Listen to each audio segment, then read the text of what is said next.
რომელიც ადამიანისგან მსხვერპლს მოითხოვს, არის ნევროზი, ფრიც პერლსი. გაინტერესებს თვითგანვითარება და შენთვის ყველაზე პრიორიტეტული საკუთარ თავზე ზრუნვაა? სტრესის დროს გონებას გიბინდავს მოსღვევებული ემოციები? ერთსა და იმავე ემოციურ პატერნზე დადიხარ და გაქვს ტოქსიციზმის განცდა? გინდა რომ უფრო მარტივად გაუმკლავდე ადამიანებს, სამსახურს, ყოველდღიურ ცხოვრებისეულ გამოწვევებს, მაგრამ არ იცი როგორ?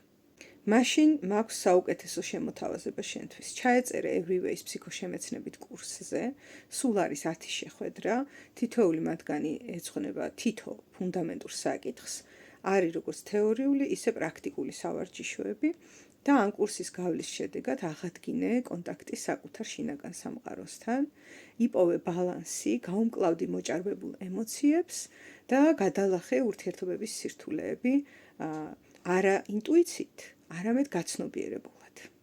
პირველ 3 ადამიანზე, რომელიც ახლა ჩაეწერება ამ დღეებში, იმოქმედებს 40%-იანი ფასდაკლება. სულ რაღაც 10 შეხვედრა და ცხოვრებას ახალი, ჯანსაღი, გაცნობიერებული მზერით შეხედავ. ფსიქოშემეცნებითი კურსის გასავლელად არ გჭირდება მანამდე არანაირი ფსიქოლოგიური ცოდნის ქონა. რეგისტრაციისთვის დამიკავშირდი პირად შეტყობინებაში.